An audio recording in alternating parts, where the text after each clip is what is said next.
Erokamano nyakora mogik kuom yiero Ramogi TV thuolo machielo ma en Jumapil mogik e dwe mar auchiel. Kisebedo gi Lydia Okeyo weche manyien mag ratil, koro twak mar ratil chakore sani.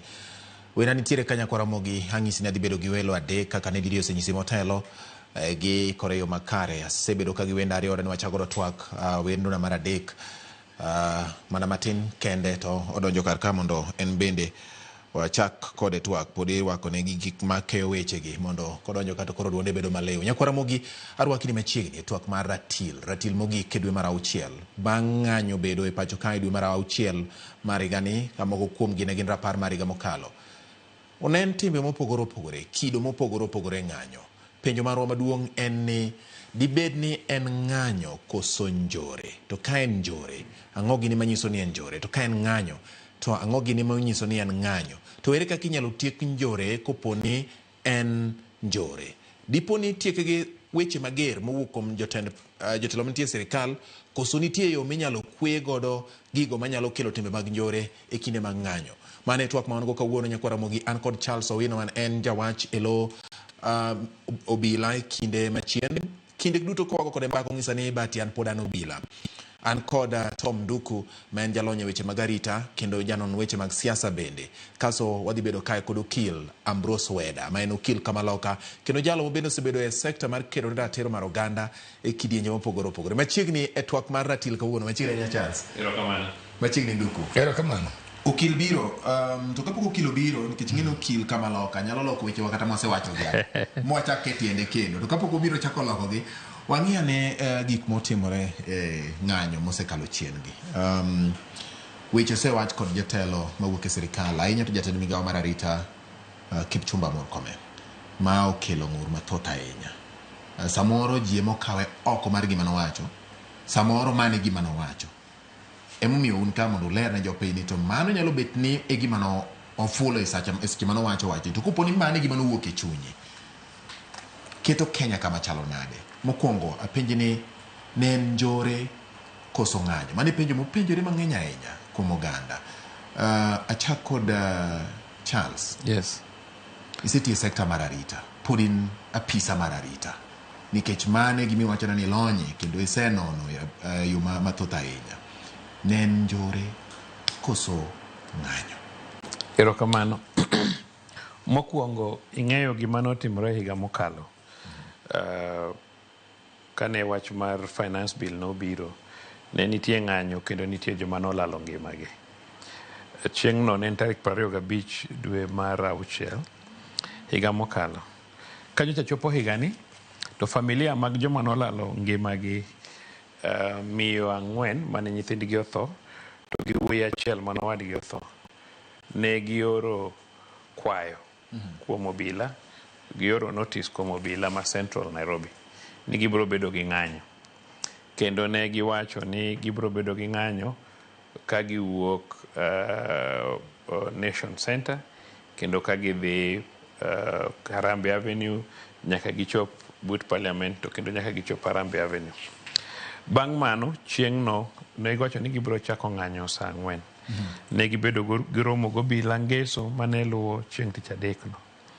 Kendo chieng' no, hao maber an na wuok Citizen, ta dhi Nation sa 4. To Emeritus Chief Justice Maraga, gi minego gi yowuoyigo nowuok kendo ne gibedo gi interview margi e Nation TV, then gilor piny Nation Center. Magi wuok ka gidhi ng'anyo to kapok gichopo kama ne gidhi to tulo no wuok nwach nitie kijende mano ochako wang'o apaya nyiso ni nitie joma ne oro signal. To wanyalo wacho ni ok ne en ng'anyo because ng'anyo ka nochik ng'anyo kamoro achiel to kine ka koro tulo no wuok Kenya te. King'iyo inwang'o ni ji 17 nyocha tho chieng' tarik 25. Obila mago gin jopiny ma 17. Obila 297 nohinyore. Jopiny 36 nohinyore. Mtokni mag obila 93 nokethore, moko nowang'i. Mtok sirkal moko mag county government gi national government 27 moko nowang'i, moko nokethore. as mtokni mag jopiny 65 moko nowang'i moko nokethore. Police station ochiko ne jopiny ogoyo. Nairobi ka Villa Police Station ne jopiny o attack kod Kich Gachui Police Post. Central Makongeni Police Station ne obedo attacked to gi Dagoretti Police Station. To kode Kamuchu Police Post gi Maihiu Patrol Base. Eastern Province Matu Police Station ne jopiny o attack. Rift Valley Maimahiu Police Station to Gimolo Police Station be nobedo attacked. Kuom joma notho, Kajiado, ng'at achiel nonegi katemo turo Clean Chef Supermarket. Uasin Gishu ne nitie mob justice nogoyo ng'ato kamiluongo ni Kokwas area in Tarbo. Laikipia ne nitie ng'ama nonegi gi robbery Nanyuki Town, hapa nodhi kwelo. Nairobi Villa Police Station, joma novamia Villa Police Station ng'at achiel notho. Makweni nitie ng'ama ne wach nigi chest injuries no kogoye gi bunde. And then Machakos Matu Police Station, Jel Fachiel novamia Police Station ng'at achiel, ji ariyo notho. Karatina bende kane gidhi Police Station ji ariyo nonegi. Othaya ne ng'ato invade Emmanuel Supermarket, Emmanuel Bakery Supermarket. And then Nyandarua Olkalau, jomoko ng'ato ne oslip nodume mtoko bila manotho. Kiambu Police Station jomoko notero ng'ama already osetho. Rioters notero kane wiye nigi nohinyore. Makongeni nitie joma nodhi goyo Police Station ma ng'ato achiel notho. Juja be nitie joma nodhi vamia Juja Police Station ma ng'ato notho. Tho marach mogik ne mar nyathi skul ma jahigni 17. Nyathino ne somo Njenga Karume Secondary School Molo, ne oja form 3. To kod tho mar Chukdar mane rito Kenya Power ma be iwacho nogo kod stray bullet. Magi ne gin deaths mane gin joma nokotimo anything minyalo kwan manotho Stima Plaza.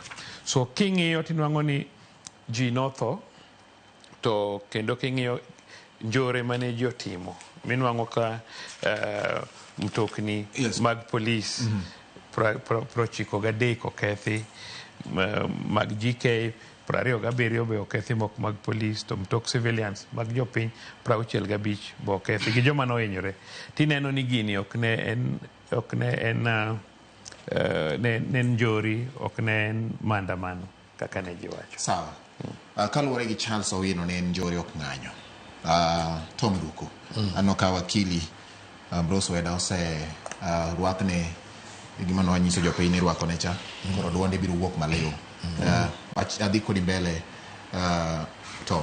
Ing'e ni gima jo-security felo wago kata gima communication center mar Kenya felo wago en ni sani Owino golo report manoni ogol earlier kapok minister gi owuoyo.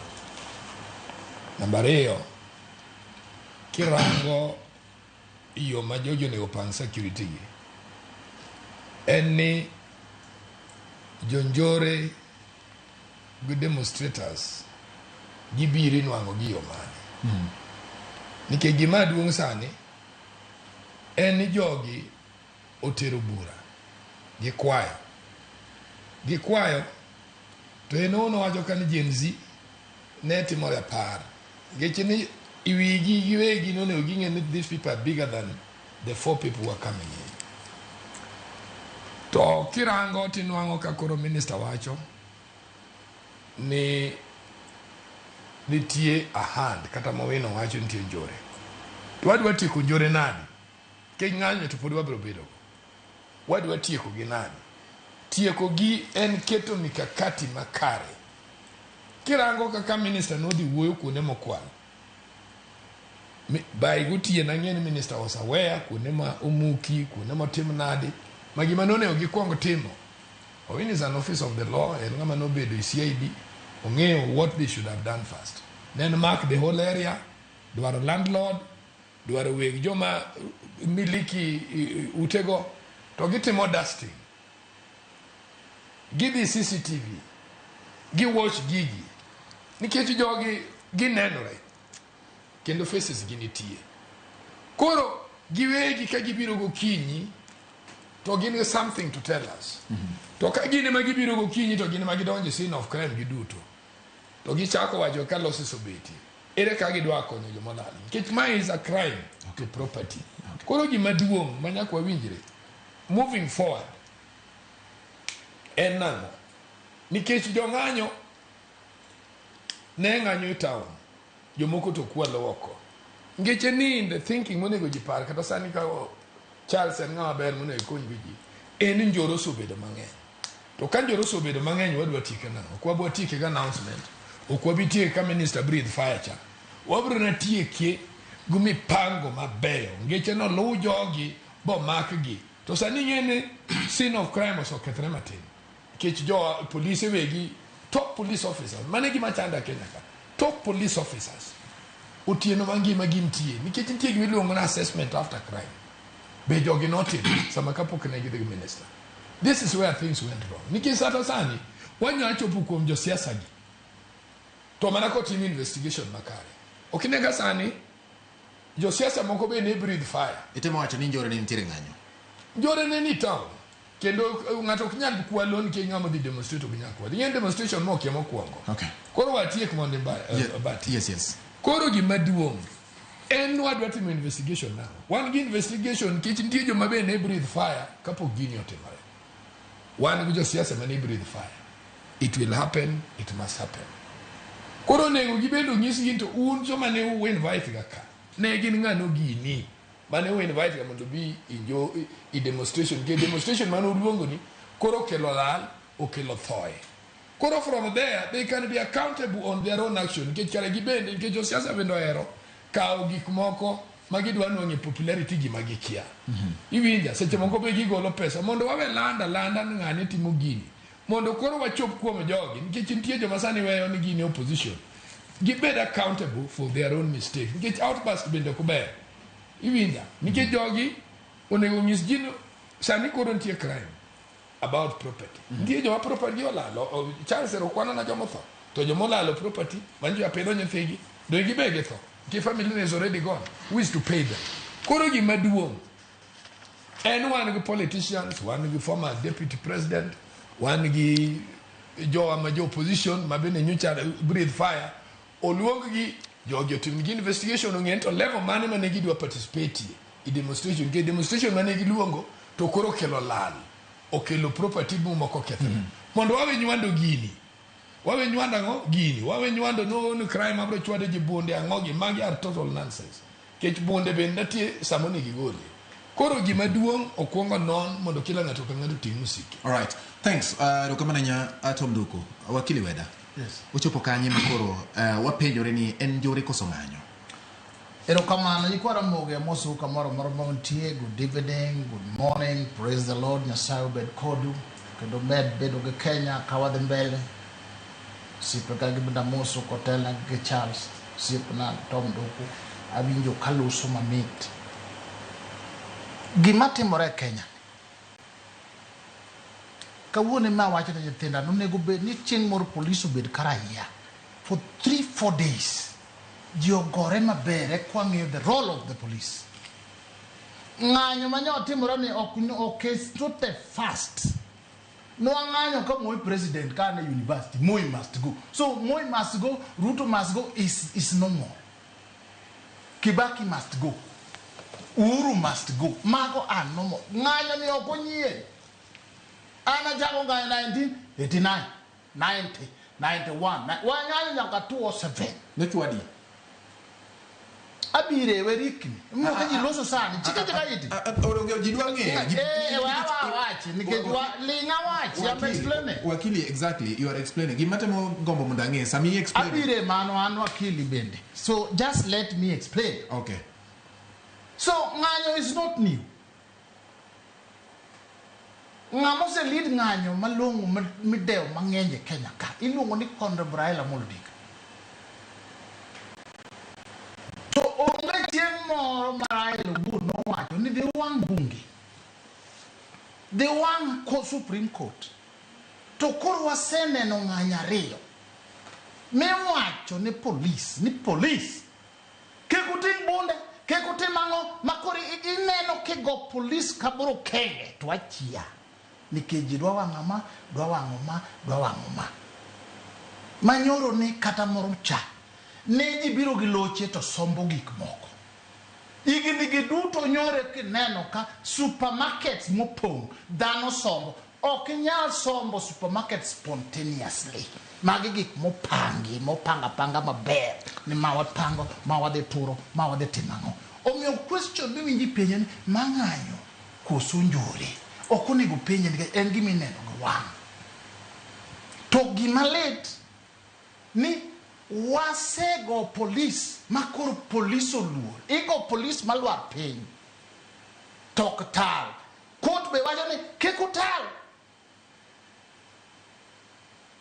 minister wa chiko ndiko circumstances mitiye gi bunde be momiyo police gi bunde wamiyo jo ami bunde ni kochopo ka to koro nyake prevent to gi they put their lives sama gi they put their lives to waneno kwa lose Kenya ka wadwa Kenya moro ma waluongo nwa dhi ng'anyo to wadwa ketho giji to wadwa timore nade kaito ni police lingora linga de chiema police do decide ka wuno ji dhi ng'anyo to wabe wadhi ng'anyo eka ni yud ka Ramogi TV ka joma boko eru bochope git ka to police man kagi be no ng'anyo kono ni police ikono jotura no wach ne kek watal ng'ato wadhi omiyo we have to change if we are going to make this country police titije raia bende ng'anyo katibu yegi miluongo ni picketing not rioting to watimo rioting to wawacho go kisungu wawacho ni watimo picketing ko wewa ndi let us protect one another kata lende ina bungi ko kubilendo ka police mineno mankagio mineno mwachayo mwagi one very few police compared to the population ka to matindo ben wadwan watuol wetgi yotura mailuongo ni njore ma next time kage chiko gine to ngamo chiko no indiko nyinge piny to wananchi bende will have to arm themselves kanye mutero watu wabro chopi minister nyoro wacho ni kata un bende koro samari wango yetu utimo bonde gi chiko yenu nitiyogo kama koro jo spin factories oloko ni minister nyoro wacho ni shoot to kill there's a difference between shoot to kill and use the gun to protect samiti ogo bonde okena na rungu mse ko mako agoki bwana tedde wawe utugo mali ya watu wawe utugo freedom wawe uketho nyenge katiba kamudo arno jibiro mna chope eka ji ulure adwa penjo moro wakili kapoka adugo kum chance katiba mar Kenya yes diponi en so lenient diponi yes. o gik moko mo keto konchiel yes. moingo kon machiela omiyo gik makama chopo no katiba mar Kenya is very good oye ne ka un gishu to timo bilongo ne picketing wapangore kata mna Ramogi ka chieng' un gi watu panguru mundik slogan mundik memorandum muwachi ni chairman Macharia must go muluoru yeka mudhi ndara muduogi kuseduogo to mie petition to isomo tichaki koni wachak wachiko kendo duo wabiro donge wachni iwinjo to katiba mar Kenya okuyieni ni chieng' motimo picketing no turito gari mitimo go outside broadcasting to time match to wacho ni it is my right ka police be kona match no to koro wen so katiba is good and man we are using it we are abusing it sama kata kidie ko to judge wacho ni police kekede riot korwako helmet to rwako gimigengo go gine ke kodhi odhi namba kokete kore moko anano chieng' adijo to idigi rungu to ng'ato neni ja Kenya neni gi rungu to golo gimiluongo ni kite mag peme kiluongo nang kabro okwanyo kabro ariyo madongo chiemo treka Mheshimiwa Owino bade bende rainbow there ko boy di cheto ka hiwa ito kikimule police brutality omera jomiwi jomatwacho katibo gombo ni chiemo jo Kenya wawiro ni police obedie karaya ndaladi Jio demre kaji biro nyururi. Where we are going, your match orders. They don't know. They don't know what they're playing. All right, Charles. Wakili obiro kwa koro seng'ang'ara tilmalo. Kendo ng'ang'a kabisa. Chopo kanye makoro owanyalo wacho ni jini nitiere orit ngimagi tesendo bila nikech nitiere kuonde ma kopo nitiere chandruok to ji nyalo ringo buore achiel kuom gi tesendo bila ma ng'ato wacho ni kopo ni an gi gira moro kata kani lawa gi nyamburko mara oko taringa dhi adonjo kubila ta feel ni koro unprotected to kae man wanene samoro moko kuom monj moko kotimie ma nyiso ni Kenya ni kama nade weche mag safety in jatelo mosetie weche mag arita mar ariyo wach mar ni ka ng'ato riwo machiegni gi dho kar obila ka ng'ato riwo mano kaluwore gi jatend migawo mar arita ka ng'ato riwo ng'ama obiro machiegni gi tesend obila to koro chwad magina ka en gi intention marach ma nyalo wacho ni koro waketo obila imiyogi nyadhi nikech samoro koro isingonegi nitiere ng'at mabiro chung' e mbele gi kata mabiro geng'ogi sama midhiero moro makogi. Wan joma nobedo gi privilege mar somo matin. Wan gi historia mar piny. Chon gi lala ne ji odak e gima dho msungu Weda bro loko kaka ng'ama okil wacho ni state of nature. Teko dago le mane kaka ne dhano go dak. Makanya wadu okinyi to kogoyi tibe igoye. Komayi giri tibe imaye giri. Kaka ji odak, kaka le odak cha. Ineno ka simba riembo dik to mako to dewo to nego to chamo. Mane kane jopiny odak. To bang'e higa mar 1647 1647 ne wabedo gi treaty moro e piny mangima ni iluongo ni Treaty of Westphalia. Ema no create gima iluongo ni state ma sani wantiere. State ni ema koro kelo executive ma wanie gi president gi ministers ne. To bende gin gi tools ma gitiyogo. One of the tools en obila kata jolweny. Emokelo parliament maloso chike. To emokelo judiciary ma ka ikosona timaki titeri e bwo chik tiyali. Mane kaka ne piny obet. And mane kaka koro benu atiyo. Koro hawo maber Kenya ka wan gi katiba iluongo ni Constitution 2010. Ma Constitution 2010 ni gima no kelo maduong' kabisa miluongo ni benefit. En gima iluongo ni Bill of Rights. Ratiro madhano bedogo. En e chapter 4. Article 4 chapter 4. Okil bro nyiso article 4 of the Constitution. To rights gi iwacho ni gibiro gi limits. Okibeda beda gi right mar timo gimero ni koro in gi right mar layo to kuri dwa layo ka. Mano is not mano ok right. Right in go mar layo lakini nyalo layo ka. Iwacho ni sama imor dho msungu wacho ni sama enjoy rights magi gi freedoms magi to kik prejudice rights and freedoms mag jomoko. Kik bed ni mor mari iketho nego jomoko. Iwinja. So gigi ten gi limits kata wuoyo ni gi limits. Koro article 37 mar ng'anyo ma koro ni iwacho ni ng'ato ka ng'ato nigi ratiro mar ng'anyo mar bet kamoro achiel chokruok assembly mar picketing mano wacho cha. But iwacho ni peaceably and unarmed. An ing'e ni asebedo gi nying marach kabisa e luoka. Kana an jawuoyo mar obila. Kana nyiso ji ti awinjo ka berna kabisa ka winjo ka jakom wacho ni peaceably and unarmed. Ni wach mane gima sheria wacho. Kata obed jothurwa mane ng'anyo, kata bed ni jorabuon mane ng'anyo, kata bed joturkana mane ng'anyo, peaceably and unarmed to nitie limits. Na winjo gima ne Nduku wacho planning no team ma familia mano luongo ng'anyo ji abichgo. Ano kange kama na wacho ni jojenzi ne okwayo ng'anyo. Familia mane jogi otho abich mon ang'wen manye wuot gi nyithindgi otho to gi wuoyi achiel mano wadgi otho ema nokwayo ni gidwa bedo gi ng'anyo mamuol. To ne gikwayo jo Kenya mondo join gi. To ng'anyo ni nitimo Nairobi to nochakre saa 4. Gimiluongo ni order ni kiseyudo constitution ni loso other acts. Parliament dito loso constitution diko kaka gimoro achiel matin kaka koro article 37 no. Iwacho ni every person has right to peaceably demonstrate, picket, asto koro parliament dhi loso gimiluongo ni Public Order Act. To kako ridwa ng'anyo, titluwo sheria mane. Omiyo mokwongo ne onge joma nokwayo ni dwa ng'anyo Kenya mzima. Ng'anyo ne Nairobi, to ne ji biro join this family. Now, gima nyalo wacho, en ni police gin 120,000. Population mar Kenya karibu sani chopo 60,000,000. Kiketo police ni dwa rito jo Kenya gi lwetgi nono ginyal. Mane momi ing'iewo bunde. To wan joma gele mohero milre. Kinyiso gara ja Kenya ni bunde ni ok en decoration, ok en maua. To gibro wacho ni yo ng'ane wuoyo nwa marach. But that is the truth. Nyaka nyis ji adieri.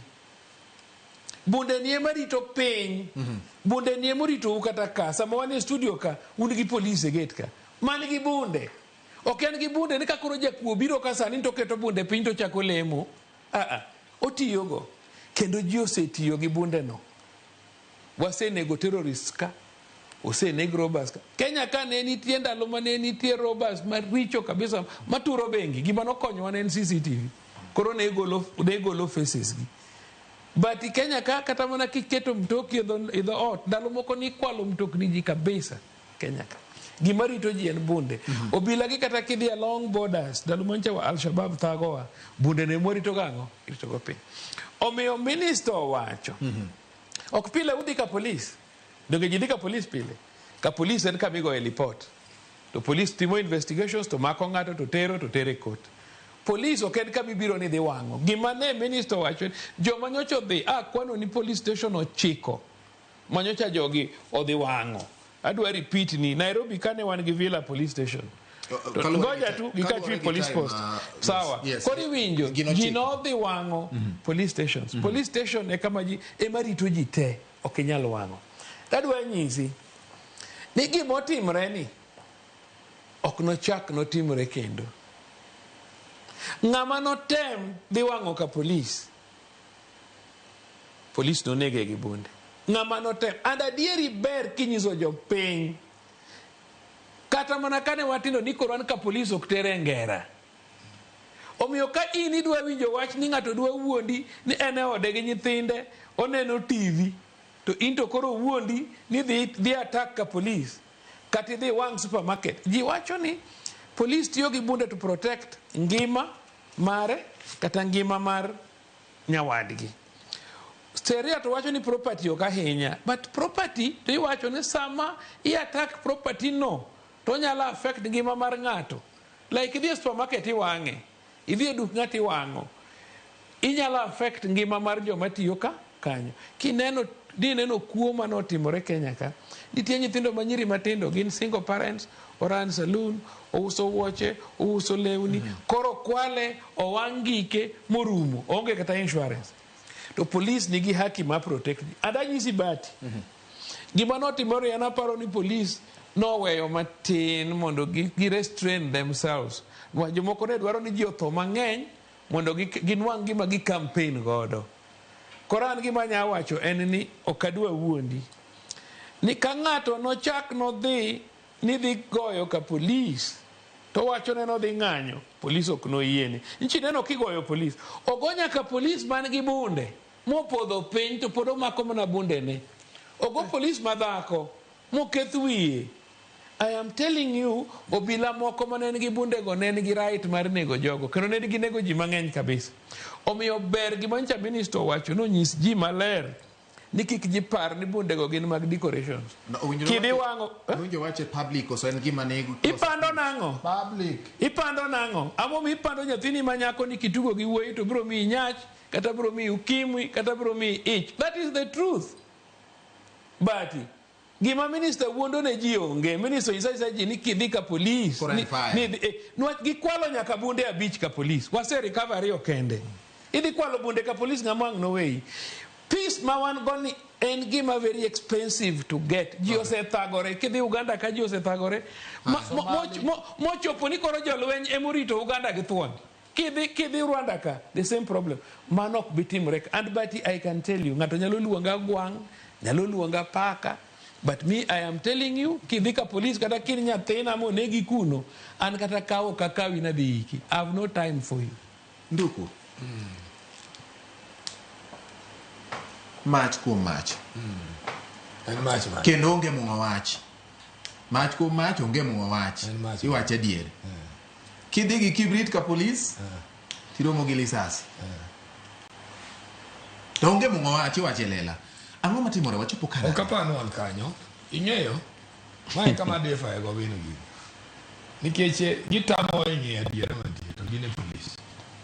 Ok wadwa pondi ng'anyo, no ng'anyo mokelo mafundi. Nyaka be nitie kama gini osowoki. Iwinja.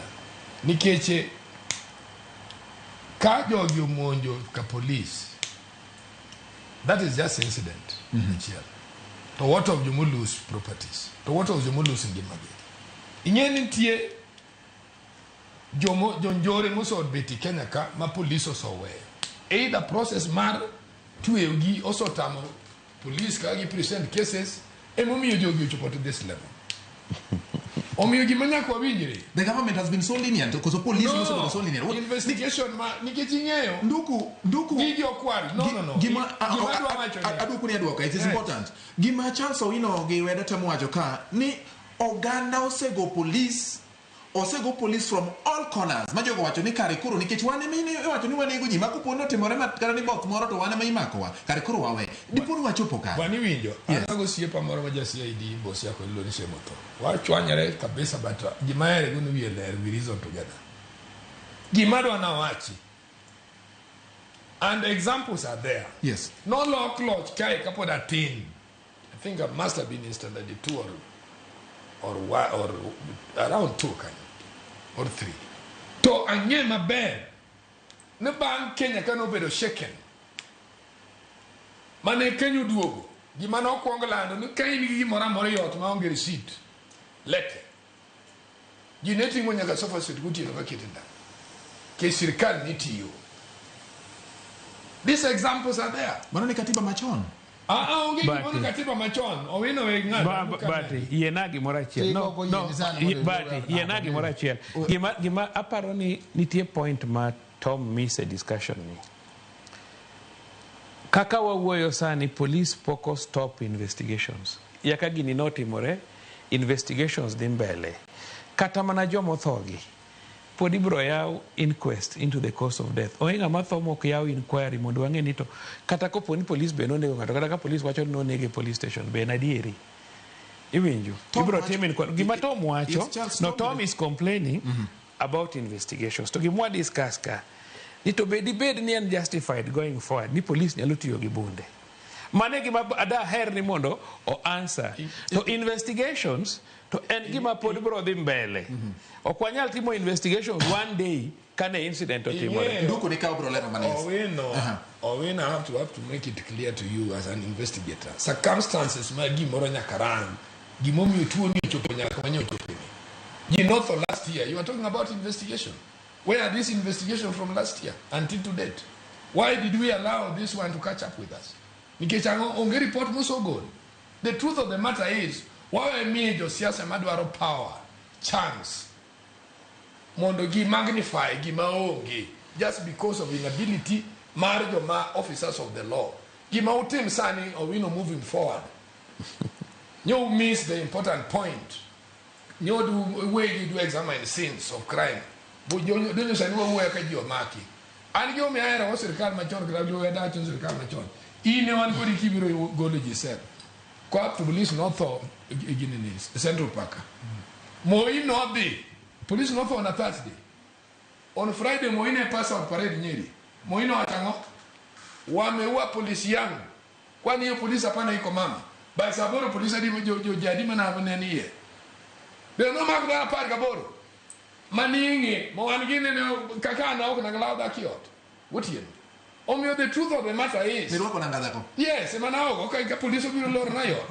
I had to get out. A camouflage. E kapo ko maka nyaka ko nga og monde. Adi manager la koso maka. Ko raka think ka bro kendo. To kapo rito nyaka ranka ka wo. But if you look at those circumstances, nentie leadership. Wawacho radiera. To mane gimomiyo niluongo moi ni dictator. Ning'eyo ne nitie leadership. Ing'eyo ni wawacho dictation to wadwa keto gini no magnify circumstances no pogore. Mane mantie leadership. Koro sani. Yes. Gimwa winjre. No police nyocho concentrate malo. Mabenda wacho pile ni security ma jogi bedo go problem. Nikech giketo ga raia gichako gore ga raia piny. Ka gien geje raia. Raia chako gike gibiro malo. Nikech gima jogi be nyaka rang. En welfare ma police. Police chako biro ka sochi kotieno. Iwinja. Jogi dwe demonstrate. Nikech Owino wacho njang'wen. Gu family matine mano wacho gi joma bro kogi. Already they knew ni jomaricho bro betie. Jomaricho gi. Ng'amo kelo gi. That is the question. Kwa dwaro move forward. Okay. Gimwadwaga wacho ni police wa justify police shoot jini. Wadwaga shoot ji wadwa nego jokenya wadwa dong ng'a. Ang'o momiyo mae timore? Enitie either politician madwa nwang'o simple popularity to dwa solve issues mage gu gine ni gana idea mobiro, or why is it that nyithindo gi nikech Owino cannot tell me nwabe wadwa buy idea moro nyithindo gi njo mok nyalo. I think that one is a lie. It is totally out of order. Jowa major security odogo bed pain gi study circumstances wagi gibiro ke kada yor si majogi coordinate go si be go nyalo lo bono aka mugiki kage no siasa. Let us put this politician into account. Mondo nyis gi nyocho mu wacho na ng'anyo biro koro ng'anyo nyuolo tho, ng'anyo wango station, ng'anyo kelo kuo ne upange nadi kapoko chaji gi koro gi nyis ji ni gibende gin ng'ane gigi. Otherwise, what do you gini oya eka kine waketo oya inu wadwacho ni justify killing, justify shooting. Man the paro no wabende wabro make the country careless. Nike mokwongo bunde be ni lwet jomaricho. Asobedo ka wacho nu kae pele. Jogi be gi momiyo ji bunde nyaka nyathi moro ma bodyguard ma kore nye duongi to politician go bunde. They don't know the risk of those things. Omiyo wakwongo winjire ni gik mineno timore gi kare ji ng'ato yoro ganamo. Samin go bunde to inu kone gi berta go bunde. Nikech ni rito mheshimiwa omi bunde ne bokolo ng'acha be noso yom ido podi dongo bunde ka. Iwinjo mage bunde mano kwan, mage bunde mano beda stray bullets, mage bunde mano dhi kwal go uteji. Okay. This one must stop. Thank you. Wakili, time ng'ado retano ka sani matin. Yes. Abro ko ginene wakili. Yes. Ngima nika. Yes. Mwandu nika. Yes. Ratiro nika. Yes. Gin gik moko adek. Yes. E bwo chik achiel ni. Yes. Rito ngima, mwandu, to ratiro mar oganda bende nie Yes. katiba. Yes. Wachopo kanade. Tem Nduku wacho ni nitiere kamoro ma kochopo. Yes. To nyaka koro kas gik moko. Yes. Eka gik moko timre maber. Yes. To ini wacho ni owinjo bed ni police die yweyo matin. Yes. Mondo ji odiemre kabisa. Yes. Ichungi wach minyo wach gi ni kanga to riwo machiegni ka police to puonje koso kas chenro mag timo nonro mondo ng'e ni ng'ama otudore ki wach moro amora manyalo kelo njore. Yes. Manyalo siayo. Yes. Para ni wach mitino nyalo siayo kata nyalo kelo kata nyalo miyo njore timre. Yes. In ng'ama owinjo bed ni chik deal godo. Chopo kanye? Erokamano. Number Yes. one, wawachi ni kaka chako violent revolution. Yes. Modern. Kane somo gibiluongo ni Carcass for Hounds by Meja Mwangi. Diere kata mau. Ing'e kaka ne yudo bunde. Nudhi to rob police stations. To kao bunde go. Iwinjo wacho? So ng'ama dhi police station munge kama bunde nitie. Ok obi kao bunde go. Ji dwa chako lweny. Mane momiyo sasa ma ng'ato approach amari where there are arms. Everybody should be concerned. Ji onego penj to kar dwaro. Nikech deo mabunde ka police ok en ng'anyo. Gima kama koro Haiti nitie sani. Ji nigi bunde te. Gimoro tim Tom Nduku wacho ka monego bed ni adier wang'e. Owacho niya mitka nitie jomoko mapango gini ka gigero ni konegi ji ka ji otho to gibiro yudo gimiluongo ni mileage.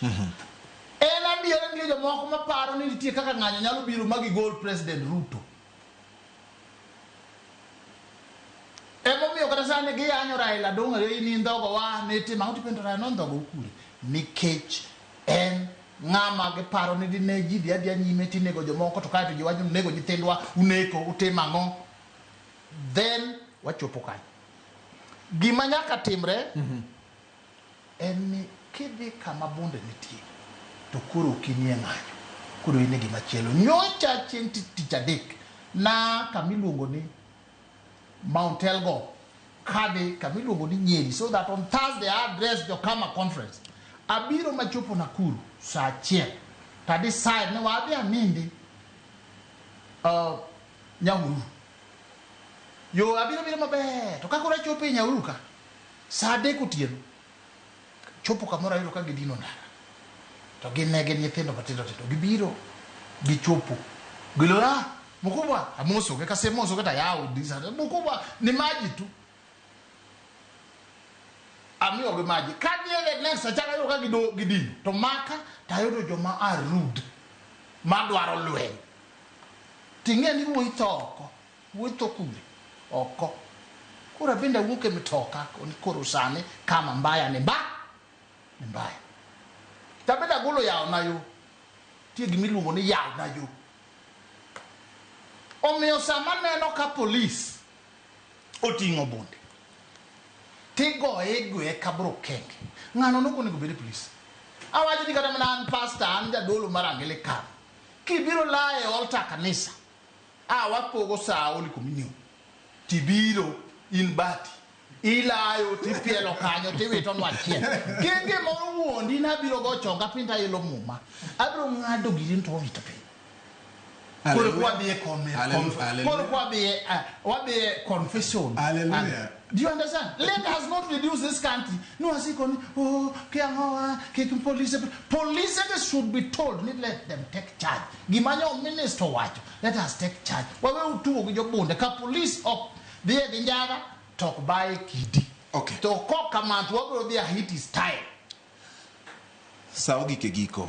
Urusunami onge investigations ma chieng police no team maridhisha affected families. If so, dikoro wasenge gimane onego huko kata msando mago onge to bende ka police ni sure kod tich ginyalo mako jonjore mayot sana. Sani ka jo ranono ka an kama timo makosa moro matin inyalo maka within seconds. What about those criminals? Mane penjo manitia ngomio jogo margi deko ka okotim.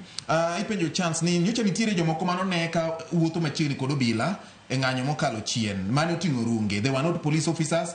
Mane gin joma chalo nade? They gin state sponsored goons koso gina jonjore manunjo bedne apisa mag obila mako. To ere kaka mano timore ka police neno? Mano penjo machielo. Aparo ni wadhi mana kwa watieko penjo go mondo wakaw dakika seconds kende. Makamu bende wacho ni mosna Weda kachiel koda wacho ni Weda wiye ler maximum gi police Owino kachiel kod Tom Nduku wigi ler kendo gimiyo ganda bedo gi ng'eyo. Saurumo to ma penjo manya ka penje. Dipo ni delays ma iwachore kata Tom no wache nyali bede koro penjo. Ne nyalo miyo oganda neno ni onge gimitimo. Chaliki yena to second matin to mondo watieki kwa ng'ada aparo ni mago gin excuses. Police osebet katimo investigations mang'eny. Okay. And ji mang'eny mane court. Jomineno mane jela mane court mago jok ma police omako. Okay. Motere doho motwe. An gima nya wacho en ni okwadwa wuoyo marach kuom nitie jowetewa moko Kenya ka ma especially ka gineno ka jothurwa tiyo nitie joma keto ni joluo gin jomoro ben goraga gi sirkal to gin to gitimo development. Gin gigore gi sirkal to gin to joluo gore gi sirkal to gin to gitimo ang'o development. To nitie kabila no ok giherowa samora mora ma gineno kwadwa bedo comfortable in government. Injo ka giyanyo jakom sani ni jakom osaliti gi jakom chochung kan dwa bedo president ne gidago ne kura. Omiyo there is no opportunity no ganyalo mona goero kamano ne nyithiwa ma joluo nyocha neno ka Kibera ling Kibera no kowuok aneno ka owetewa ma Kawangware ma jobaluya no kowuok jowa ma Dandora no kowuok anyalo mona wach and mano be no ka wan gi lesser numbers wan gi jowa ma be otho nyithindo mano wuok yothi kantie nyathiwa moro motho kuro to wawacho ni watemuru kabisa wa support uru sirkal wadhiru mbele waluru chik mondo wabed mana ni kochopo sayiero ng'ato ka ng'ato kaw kura mondo wabwago kura no johera wa mabro biro mabro mondo wakaw kura to weche mag njore to nyalo bedo maber kabisa ka jothurwa nyalo wuoke. Tom, second achiel kama wacho wach mogik kasto wakili mar no wach mogik en niya investigation otim maber mondo wang'e kama gini ae ka en mach mar nyithindo gi gomo ka en reason mwanyalo deal go let us deal with it as a country. Okay. Yes, Weda. Mogik adwaro wacho ni grievances ma nyithindo nigo onego bed ni wang'iye matut mwadil kode. To ganda luo erokamano nya Nyeri nyoro tich ang'wen nitie duol Carriageway mowuok Nyeri nyaka Nairobi ka wabe waikre uru wakaw telo ne 2032 bang' Ruto ikawe from inside not from outside uwinjo wach no tuturwa Yesu bed kodu to kata kapok wakawe Ruto losnwa SGR marwa mondo chop Kisumu. Erokamano nyakwara Mogi mago gin mana kwayo in bende kikete Ramogi TV amor kodi ahinya twak mara tilo chope giko otwere pod wabro rugo mondo watwe kendo nyinga en George Batiloyo Amosire orite masaka.